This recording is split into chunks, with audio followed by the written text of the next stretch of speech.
Cuando mi tierra y mi chocita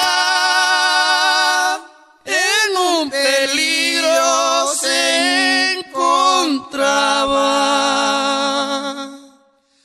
tomé coraje, tomé valor, de ronderito me presenté a dar mi vida, a dar mi sangre por mis hermanos que hoy lloran.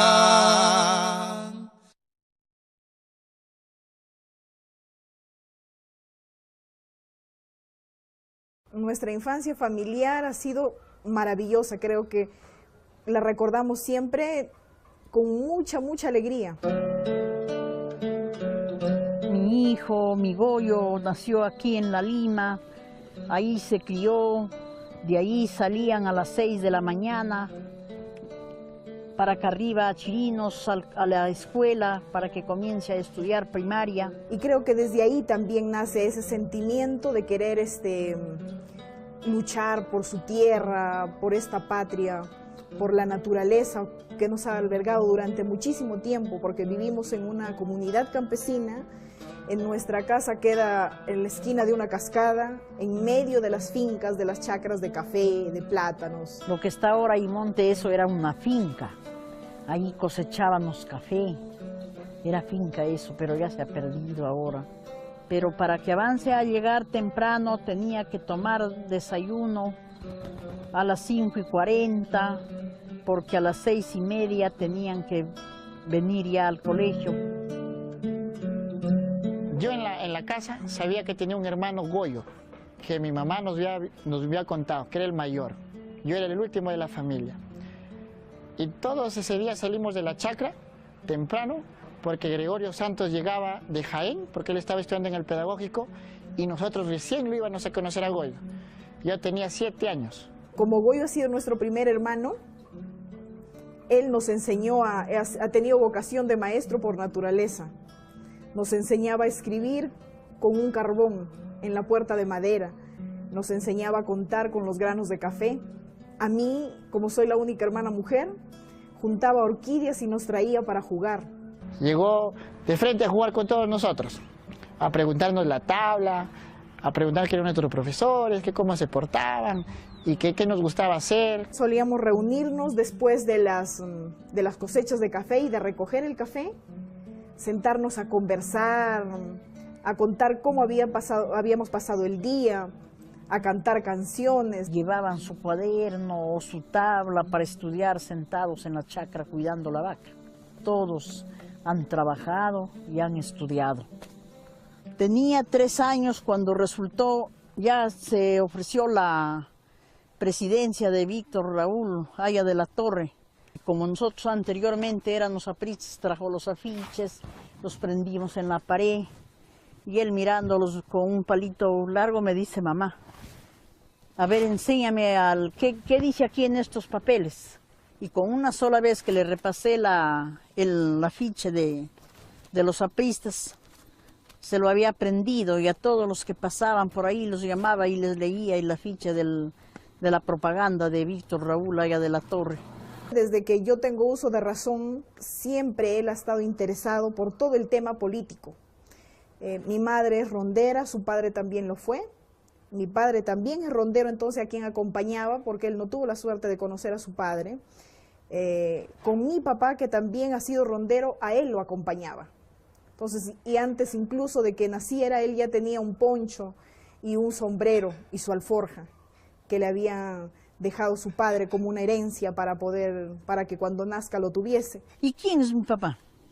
Tu papá se llamaba Gregorio Santos Negra. ¿Y por qué no está aquí mi papá ahora? Porque tu papá se ha muerto. ¿Y cómo se ha muerto? Ha dicho mi hijito, porque ahí tendría 5 años. ¿Y cómo se ha muerto? Entonces mi hermano le ha dicho: se ha caído al agua. Pues, entonces corriendo ha salido y se fue jalándome de mi vestido, me dice: mamita, ¿por qué eres tan mala? ¿Por qué, hijito? Le digo, me dices eso. Porque mi tía Sara me ha dicho que tú no le has dado la mano a mi papacito cuando se ha caído al agua para que no lo hubieras dejado que se ahogue mi papá, yo estuviera con mi papá, y que Félix ese no es mi papá. Sí, verdad, hijito, no es tu papá, porque tu papá se ha muerto. Fue algo que a él le dolió mucho, siempre vivía con ese sentimiento. Río caudaloso, devuelve a mi amor, porque me has quitado mi única ilusión. Tú que desembocas en el marañón, ahí pues terminas con tu cruel traición. Cuando era niño, como era montaña para acá donde es ahorita Chacras, había habido un bejuco grande y lo habían hecho columbio. Y todos los días jugaban allí, se había caído del columbio y se había golpeado la cadera. Estaba cojo, pero de todas maneras él siguió estudiando, así enfermito, le pasaba la fiebre, así se levantaba con su poncho, su sombrerito, puesto a sentarse a estudiar.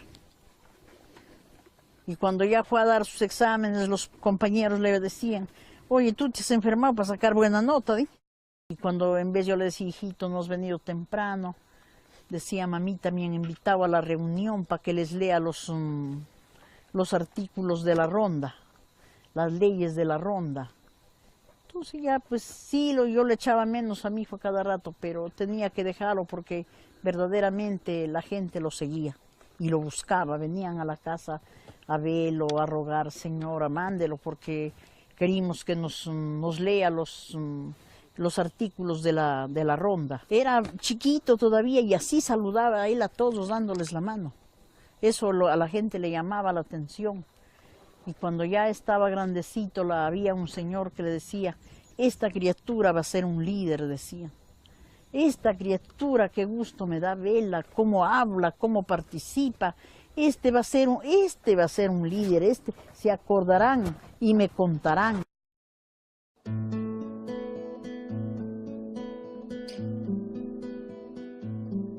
Cuando ya viene a Jaén para estudiar, es ahí que se conoce con gente que estaba ya más involucrada en el campo político.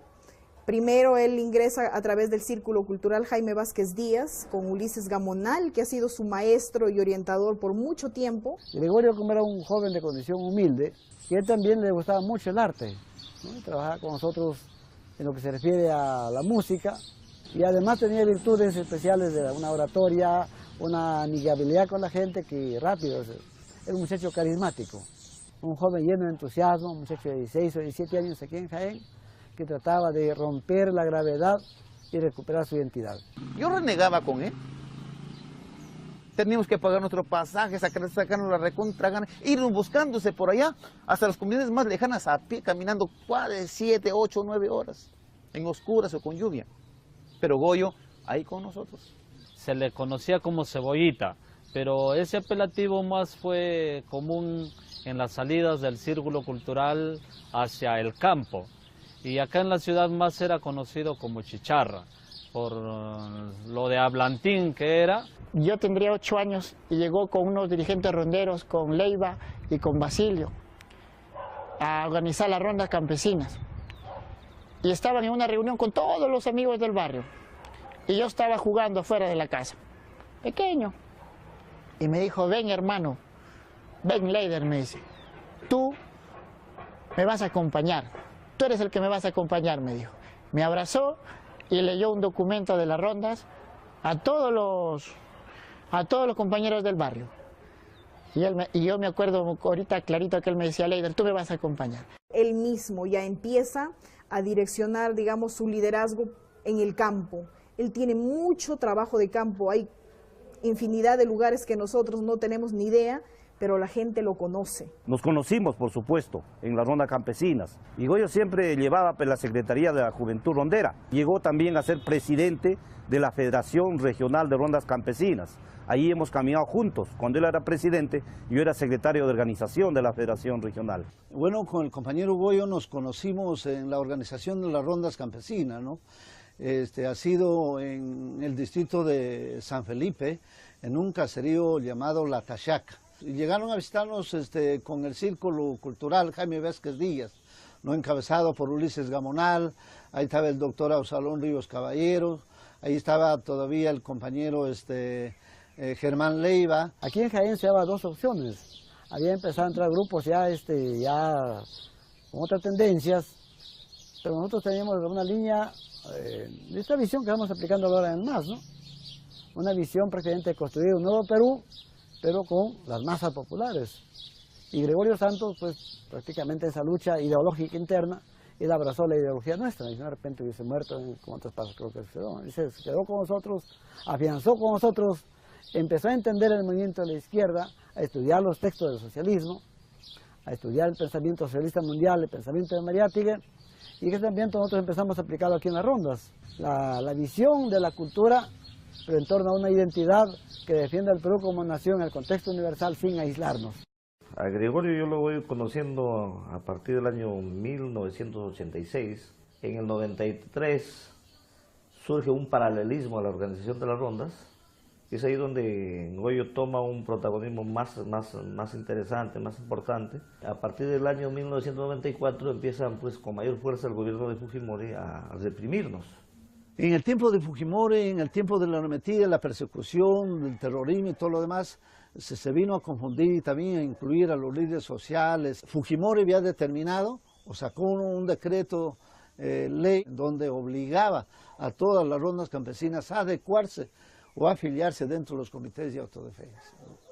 Y nosotros teníamos una experiencia negativa, no tan adecuada, no creíble en los comités de autodefensa, porque era lo mismo, ¿no? Era pasar a lo mismo. Mientras más crecían las rondas, mucho más sacrificado era la situación nuestra, ¿no? O sea, porque sábados y domingos teníamos que dedicarnos a repotenciar el trabajo en la organización de las rondas. Luego tuvo que cruzar todo lo que es la parte de Sayique para Huancabamba, todo lo que es la cordillera,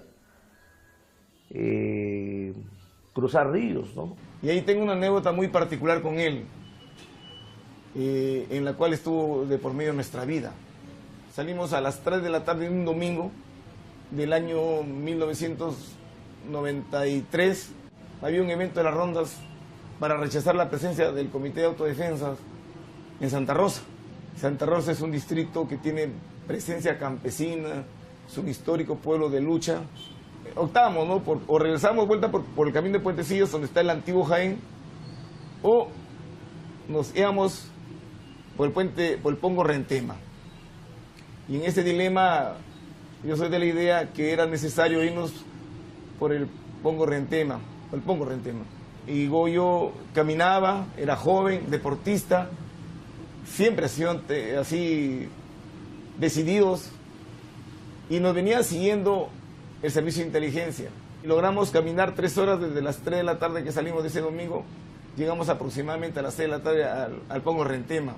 Y en eso el guarero que había subido, el que maneja el guaro, era una persona de edad con experiencia en manejar el guaro, y sube, y él, la polea la está siguiendo, y en eso llega un momento que más o menos aproximadamente a unos, será pues 8 metros de la orilla donde hemos empezado, la polea sale del guaro. Y entonces nosotros nos quedamos absolutamente espantados, y el señor grita, pues no, desesperado, acá nos vamos a morir, algo así. Nosotros estábamos ahí los dos, y él me dice, no, doctor, así me trataba, me dice, yo le dije para rezarnos por Puentecillos, me dice, pálido él, sumamente pálido, y yo obviamente también he estado temeroso, pálido, y yo le digo, profesor, pero si ya estamos para morirnos, no creo que el momento que usted me reclame.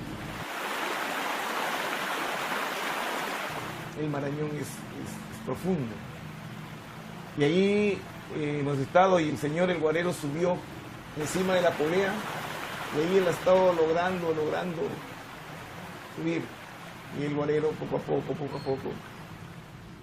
él ha subido con la polea, ahí subido como si fuese un monito, ahí empujaba, hemos llegado después a la orilla, hemos bajado del guaro, nos hemos abrazado los dos, y ahí él me ha dicho, yo también, que no podíamos morir porque éramos muy jóvenes y que nos falta hacer mucho por nuestro pueblo.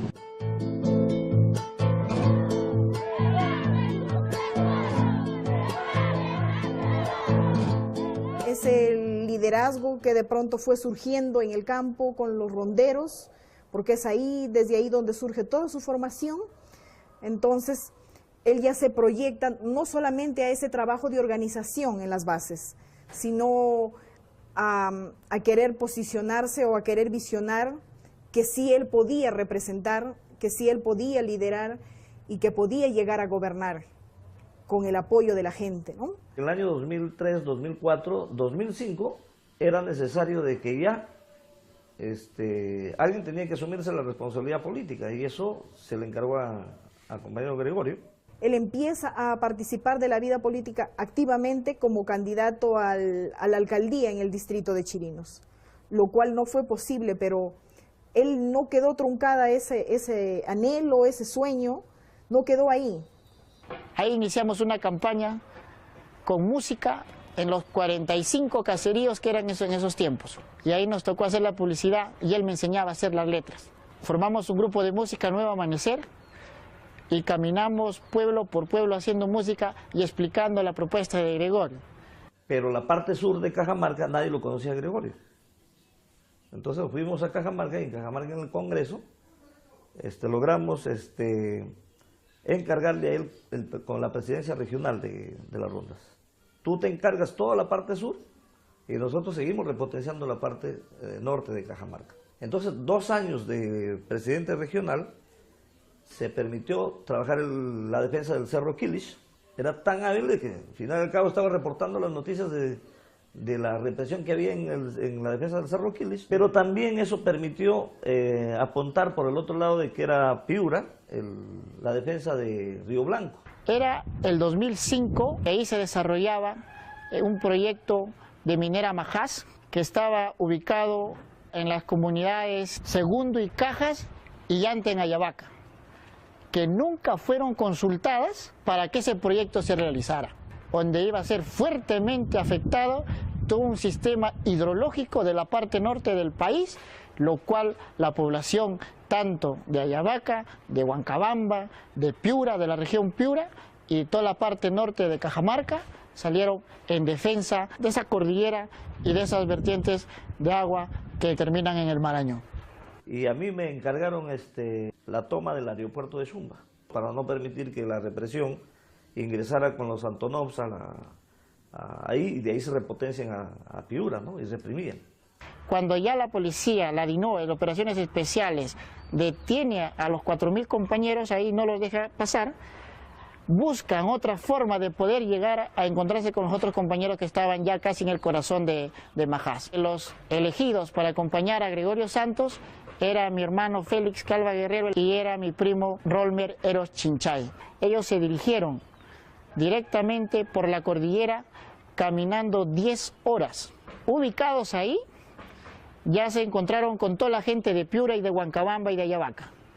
Ahí más o menos llegaban a un promedio de 12.000 ronderos. Eso de las 5 de la tarde llegaron ahí, cerca del campamento de Majás. La DINOES ataca con bombas lacrimógenas y con todo a los campamentos improvisados de los compañeros de los ronderos. Ese enfrentamiento duró desde las 4 de la mañana hasta las 11 de la mañana. Gregorio ahí estaba ya dirigiendo la defensa de los ronderos, sale con un pañuelo blanco y la DINOES, en vez de tranquilizar y generar un diálogo, comienza la arremetida con AKMs y los ronderos solamente tenían su instrumento de ley, que es el palo y su penca. La DINOES avanzaba con proyectiles a quemarropa, detuvieron a un promedio de 31, incluido ahí mi hermano Félix Calva, que estaba reportando algunas radios.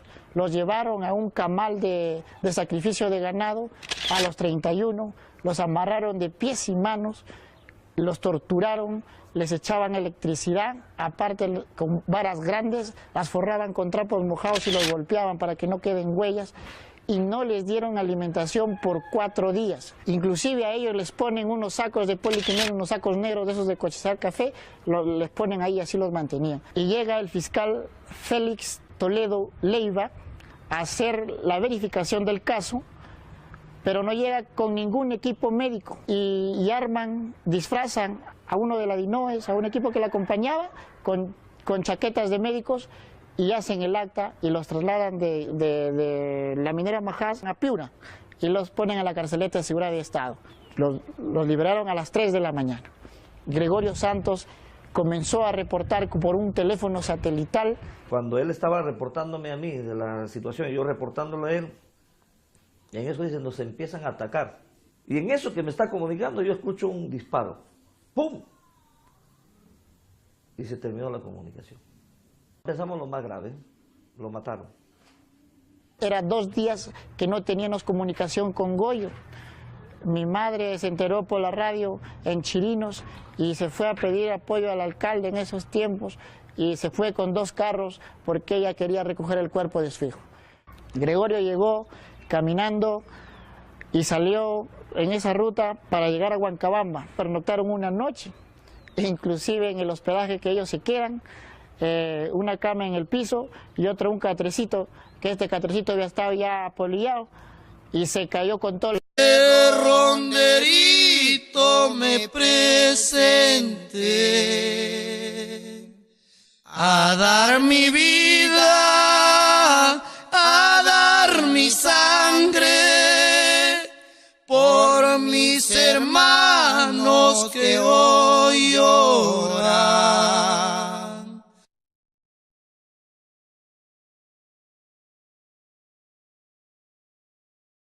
Nuestra infancia familiar ha sido maravillosa, creo que la recordamos siempre con mucha alegría.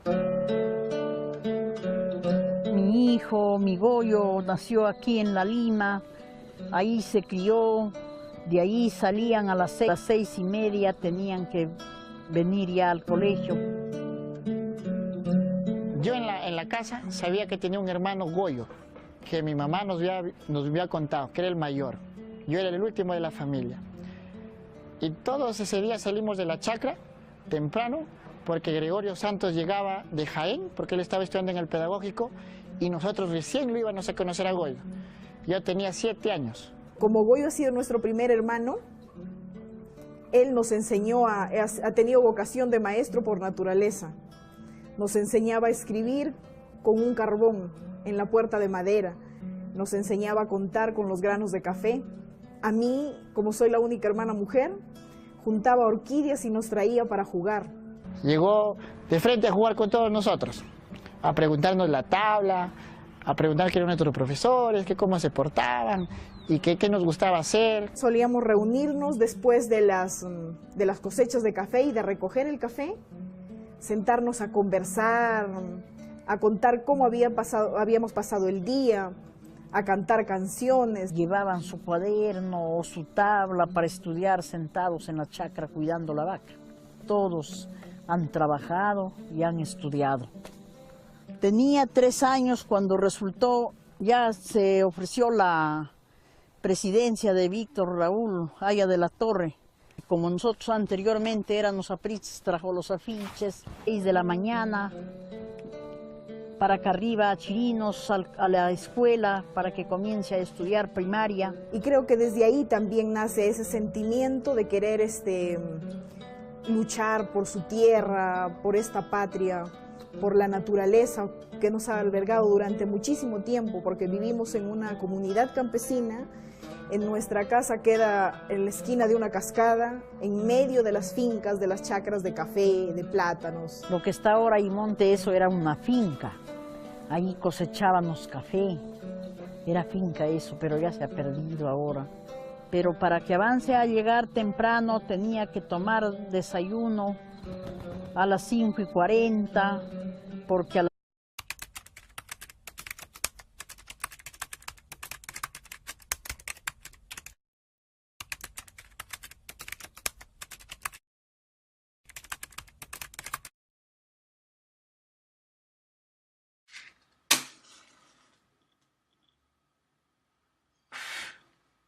Cuando mi tierra